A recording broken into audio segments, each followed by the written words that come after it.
नमस्कार, मैं सुनील भूटानी, जॉयविले रेजिडेंट। मैं आप सभी का स्वागत करता हूं आप ही के चैनल वॉइस ऑफ जॉयविले। हमारे साथ हैं राकेश ठाकुर जी, जो कि आत्मनिर्भर टीम के साथ आने वाले चुनाव में उतरने जा रहे हैं। आज हम उनसे बात करते हैं कि उनका क्या कुछ विज़न है, क्यों वो इस तरह की वो टीम लेकर के आए, वो आगे के लिए क्या सोचते हैं, हमारे लिए क्या सोचते हैं। तो चलिए शुरू करते हैं। राकेश जी नमस्कार। नमस्कार। सबसे पहले मैं ये जानना चाहूँगा कि आत्मनिर्भर टीम जो है आपने तैयार की, उसको लेकर के आपकी क्या संकल्पना रही, आपने क्या सोचा कि इस तरह की टीम बनानी चाहिए, क्यों सोचा कि ऐसा कुछ करना चाहिए, तो प्लीज़ इसके बारे में थोड़ा बताइए।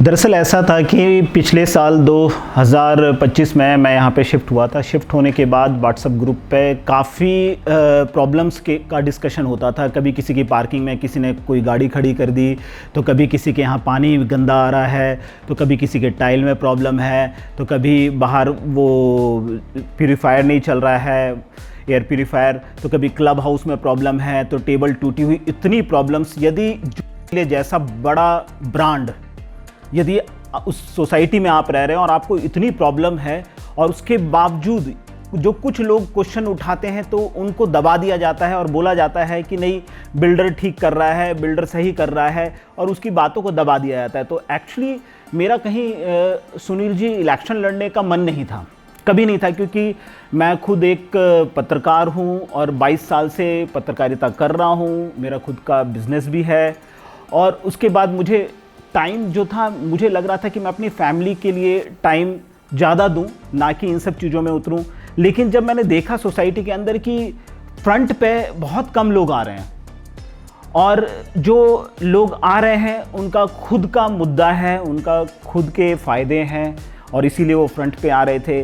क्योंकि जो सोसाइटी के अंदर जो मैक्सिमम लोग हैं, वो लोग सुबह 10 से 5 वाले लोग हैं। उन्होंने ये नहीं सोचा था इस सोसाइटी में घर लेते वक्त कि मुझे जाके ये प्रॉब्लम के लिए बताना पड़ेगा, मुझे वो प्रॉब्लम के लिए बताना पड़ेगा, उसके लिए मुझे आवाज़ उठानी पड़ेगी, ग्रुप में अपना सर खपाना पड़ेगा। ऐसा किसी ने नहीं सोचा था, और कोई नहीं सोच के सोसाइटीज़ में घर लेता है। इससे अच्छा कॉलोनी में रहे वो।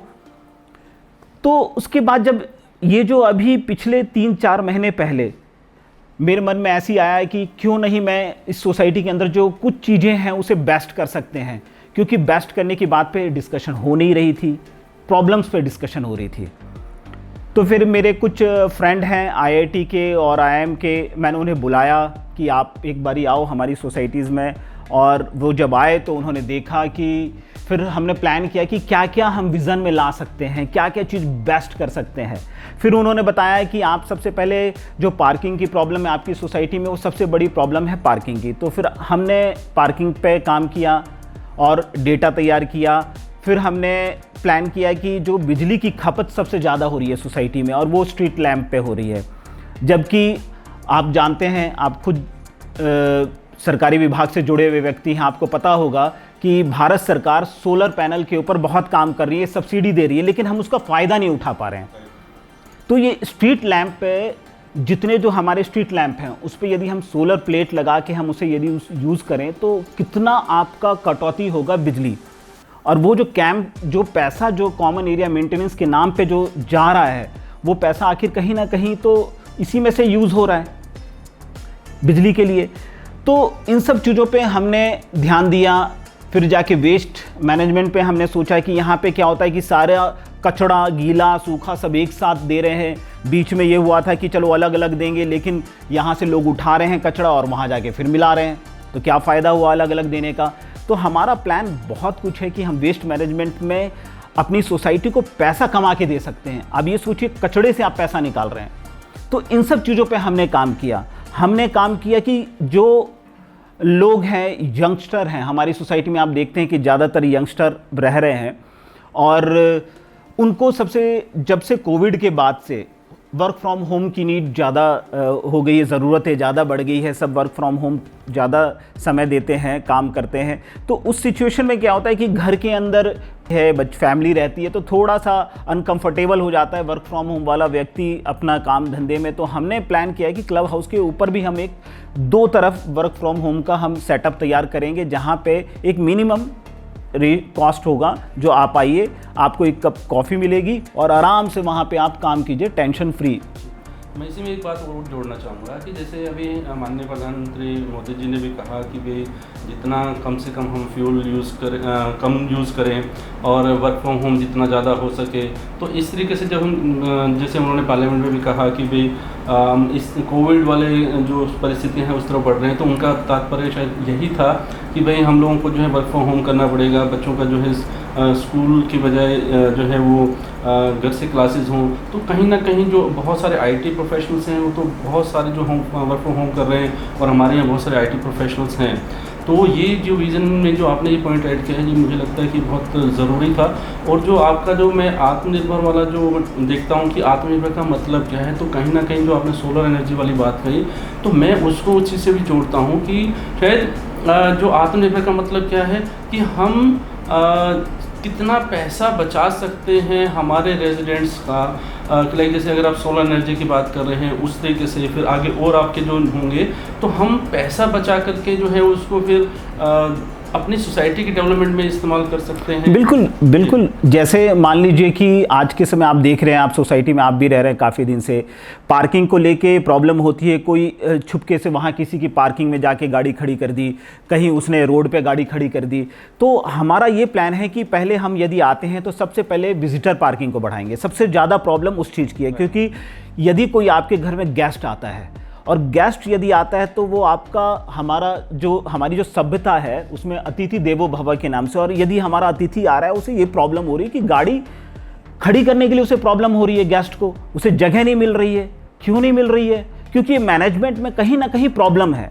हमारा प्लान है कि कम से कम 10 जो हमने जो एरिया देखा हुआ है 10 हम पार्किंग बढ़ाएंगे, विजिटर पार्किंग।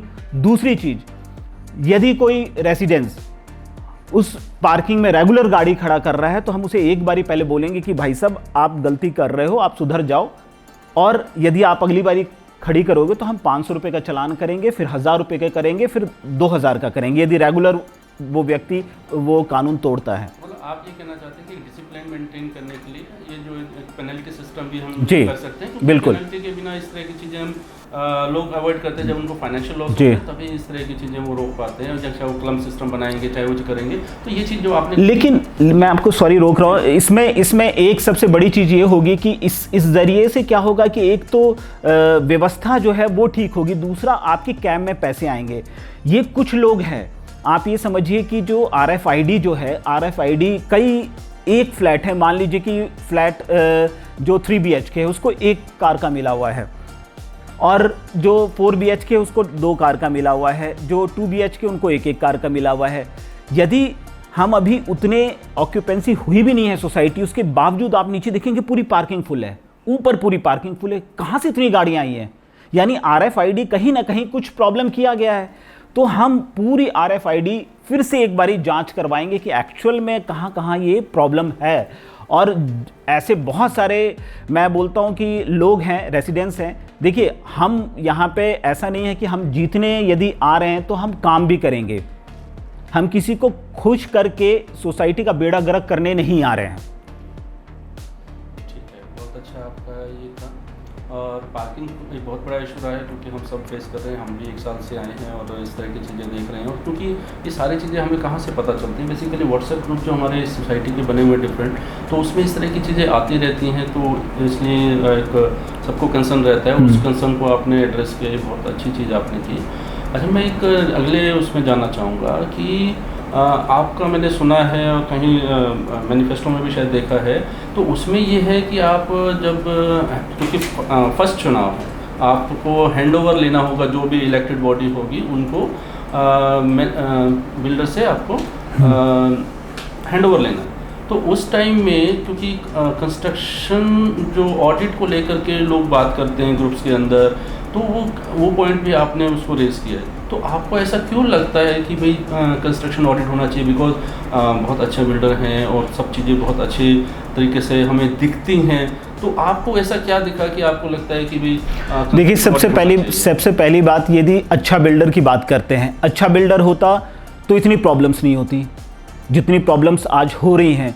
बिना प्रॉब्लम सॉल्व किए हुए लोगों का टिकट क्लोज़ किया जा रहा है। और सबसे बड़ी बात है कि उस पर किसी की जवाबदेही नहीं है, कोई जवाबदेही नहीं दे रहा है, किसी को कोई मतलब नहीं है। आप यदि फ़ोन करते हैं वो बोलता है ठीक है मैडम देख लेंगे कर देंगे। हमने इस पे भी सोचा है कि यदि कोई भी आदमी टिकट रेज करता है तो 2 घंटा मिनिमम और मैक्सिमम 24 घंटे, उसके साथ OTP की व्यवस्था रखेंगे। यदि मान लीजिए आपकी कोई प्रॉब्लम ठीक करके कोई गया है तो उसे OTP शेयर आप करिए और उसके बाद फिर जाके आपका वो जो टिकट है वो क्लोज होगा।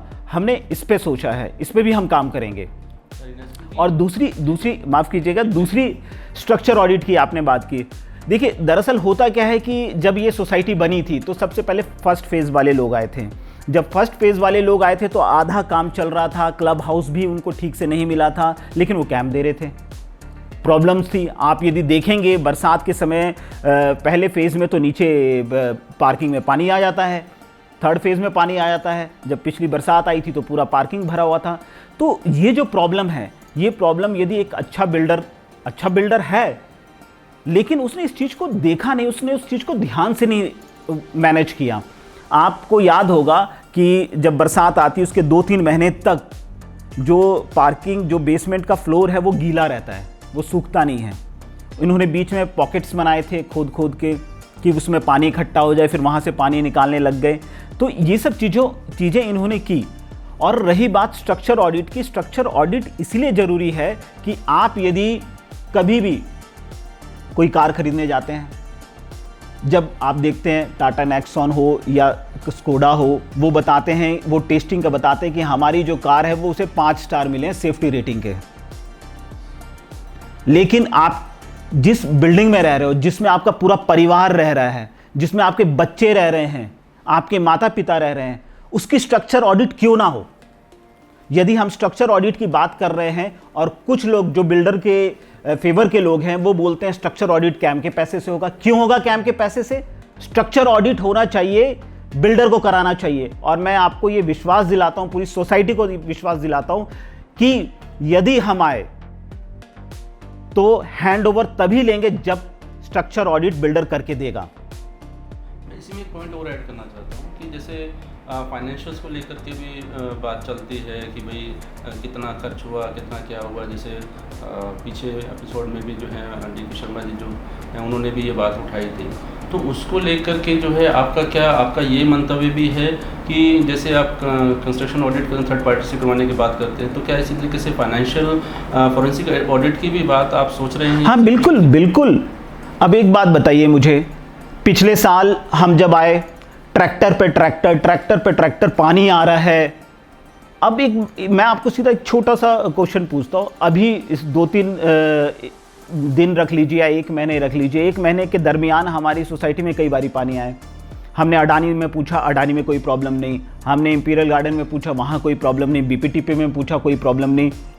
इनसे मैं गया पूछने तो ये बोलते प्रेशर कम आ रहा है। प्रेशर क्यों कम आ रहा है? इसका मतलब ये है कहीं ना कहीं जो इन्होंने जो कैपेसिटी ली है पानी की वो कम है। वनस्पत जो 1538 लोगों का जो फ्लैट है उसके अनुसार से आपके पास पानी का व्यवस्था नहीं है, उसका प्रेशर नहीं है। फाइनेंशियल ऑडिट में एक तो ये पानी का हो गया। अब कितने दिन डीजल चलाया इन्होंने क्या किया, इतनी दुकानें लग रही हैं, पैसा कहाँ जा रहा है, ये सब चीज़ें क्यों नहीं पूछें हम? यदि हम हैंडओवर लें और ये बोलें कि जी हमारे पास तो इतना पैसा बचा है, तो उसकी जांच कौन करेगा? उसकी जांच के लिए हम चाहते हैं फाइनेंशियल ऑडिट। तो जैसे आपने ये बात उठाई, ऐसे जो हम व्हाट्सएप ग्रुप में पढ़ते हैं सब चीज़ें आती हैं सामने, वो ये कहते हैं कि जब कोई इलेक्टेड बॉडी आएगी हमारे सामने तब हम उनको सब चीज़ें हैंडओवर करेंगे, तो तब उनको बताएंगे कि हमने कौन सा पैसा कितना कहाँ खर्च किया। हम किसी इंडिविजुअल रेजिडेंट को हम कैसे दिखाएं, हम क्यों करें, ऐसा करें, तो उसको लेकर के आपका क्या कहना है? देखिए, सबसे बड़ी बात होती है कि यहाँ पे 1538 लोगों ने इन्वेस्टमेंट किया, अपना घर देखा, अपना आशियाना बनाया। ये जो 1538 लोग हैं उनका पूरा राइट है, उनका मौलिक अधिकार है कि वो क्वेश्चन कर सकते हैं और इनको जवाब देना पड़ेगा। लेकिन सबसे बड़ी प्रॉब्लम क्या है यहाँ पे हमारी सोसाइटी में कि हम बटे हुए हैं। जिस दिन हम एक हो गए उस दिन बिल्डर को जवाब देना पड़ेगा। इस बिल्डर को आप मेल करिए, आपको मेल का जवाब नहीं देगा ये। क्यों नहीं देगा? इसकी रिस्पॉन्सिबिलिटी नहीं है। तो आपका ये कहना है कि जब तक इलेक्टेड बॉडी बनेगी तब तक जो बीच का टाइम है उसकी कोई ट्रांसपेरेंसी होनी चाहिए, अकाउंटेबिलिटी होनी चाहिए।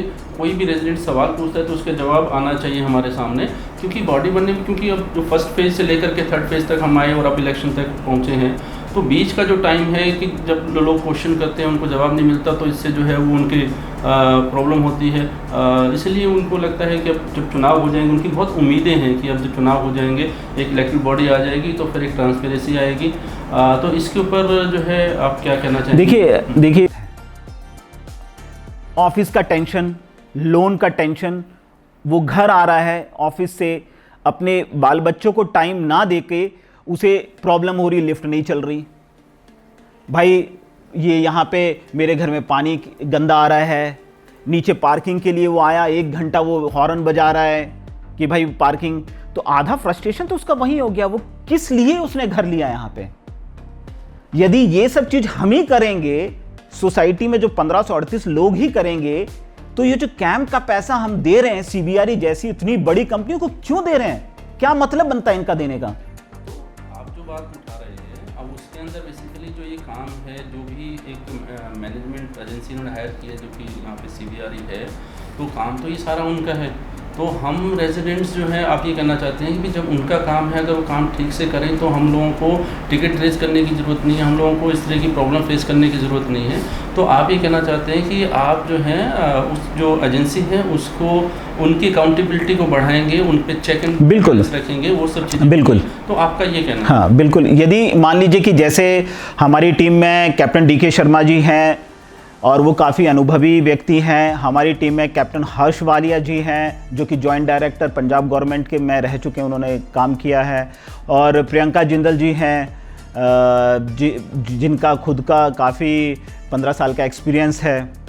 तो हमारी टीम ऐसी टीम है, और हम आएंगे तो हम ऐसा नहीं है कि लोगों को घुमाने के लिए कि जी बिल्डर के तरफ से हम बोलेंगे, नहीं। यदि रेजिडेंस हमें वोट दे रहा है तो जवाबदेही हमारी उन 1538 लोगों की है, ना कि बिल्डर की, ना कि सीबीआरई की। इन्हें हमने काम करने के लिए रखा है, बातें बनाने के लिए नहीं रखा है। अभी आपने टीम की बात की, आत्मनिर्भर के कुछ अपने सदस्यों का नाम भी गिनाया, और कुछ आप आगे चुनने भी वाले हैं और पोस्ट वगैरह के लिए, और आगे आप एग्जीक्यूटिव मेंबर्स भी चुनेंगे, ये सब चीज़ें करेंगे।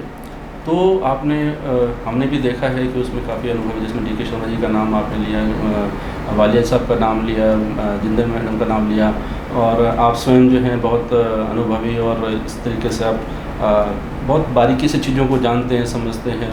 तो आप लोगों की टीम निश्चित रूप से एक बहुत ही सशक्त टीम है। उम्मीद है कि भविष्य में भी जो है आप लोग चुन के आएंगे और इस तरीके से चीज़ें बेहतर से बेहतर आप करेंगे। तो ये तो हमें दिख रहा है आप लोगों का जो विज़न, कहूँ कि जैसे हम चुनावी घोषणा पत्र कहते हैं, तो आपका जो एक तरीके से आत्मनिर्भर ग्रुप का जो मैनिफेस्टो हमने देखा है, तो वो लोगों को कहीं ना कहीं सोचने पे, लाइक बहुत सारे ऐसे पॉइंट्स आपने टच किए हैं जहाँ हम लोग नहीं सोच पा रहे थे, है ना। तो ये सारी चीज़ें देख करके हमें अच्छा लग रहा है, और उम्मीद भी है कि देखिए सर, मैं आपको रोकना चाहूँगा कि सोच तो सब रहे हैं, ऐसा नहीं है, पढ़ी लिखी सोसाइटी है, सब पढ़े लिखे हैं। दरअसल होता क्या है कि लोग इतने अपने कामों में व्यस्त हैं, उनको हम दोष नहीं दे सकते, किसी लोगों को हम दोष नहीं दे सकते कि वो नहीं कर रहे हैं। हमारी सोसाइटी में अच्छे अच्छे अनुभवी लोग हैं, और मुझे लगता है कि यदि हम जीत के आते हैं तो हमारा जो प्लान है कि वो पूरी प्रॉपर कमेटी बनाएंगे, और वो कमेटी बना के हम डिसाइड करेंगे कि क्या करना है। और हमारा ये रहेगा कि हम सोसाइटी में जो बेस्ट लोग हैं उन सब लोगों को लेके आएंगे फ्रंट पे। ठीक है, आपने बताया, बिल्कुल बात सही है आपकी कि भाई सीबीआरई एजेंसी किस लिए हायर की जाती है कि हम लोग सुकून से रह सकें। ठीक है, तो उसका बस ये है कि चेक एंड बैलेंस होना चाहिए, और उनको जो है उनकी मॉनिटरिंग होनी चाहिए, उनके जो सब वेंडर्स हैं उनका कैसे चल रहा है, उनका प्रॉपर काम हो रहा है कि नहीं, उनकी प्रॉपर पेमेंट हो रही है कि नहीं। अगर उनकी प्रॉपर पेमेंट हो रही है तो काम भी वो उस तरीके से करेंगे। तो मतलब एक तरीके से आप पूरा जो है उन पर ध्यान रखने वाले हैं, उनके साथ टाइम टू टाइम मीटिंग करेंगे, ये सब चीज़ें करेंगे। तो हम लोग रेजिडेंट्स को जो है वो बॉदर नहीं करना पड़े कि भाई ये नहीं हो रहा, वो नहीं हो रहा, वो सब चीज़ें आप लोग जो है देखेंगे, करेंगे। तो ये बहुत अच्छी बात है, यही एक एक्सपेक्टेशन होती है किसी भी एक बॉडी से, इलेक्टेड बॉडी से। तो इसके लिए तो मुझे अच्छा लगा ये सब चीज़ें जान करके। अब हम आखिरी पड़ाव पे आ चुके हैं। राकेश जी, मैंने आपकी सारी बातें सुनी, आपने अपनी बातों को रखा और अब ये जो है रेजिडेंट्स तक ये सब चीज़ें पहुंचने वाली हैं। उनको भी सोचना है कि उनको किस तरीके से किसे चुनना है। आपने जो विज़न रखा वो सब चीज़ें सबके सामने हैं और इस पॉडकास्ट का मकसद भी यही है कि भी जो रेजिडेंट्स हैं उनके तक जो है वो डिजिटल माध्यम से पहुंचा जा सके, ताकि किसी को व्यक्तिगत रूप से हम कांटेक्ट करेंगे तो उनका समय और बाकी सब चीज़ें, फैमिली टाइम जाएगा। तो ये एक मौका है, एक तरीका है कि हम इसको आगे भी जारी रखेंगे, क्योंकि बहुत सारी चीज़ें हैं। आगे आने वाले समय में हम आपसे बात करते रहेंगे और वो जो है हमारे जॉयविले रेजिडेंट्स तक लाते रहेंगे। तो इसी उम्मीद के साथ जो है मैं आपसे विदा लेता हूँ। बहुत बहुत धन्यवाद।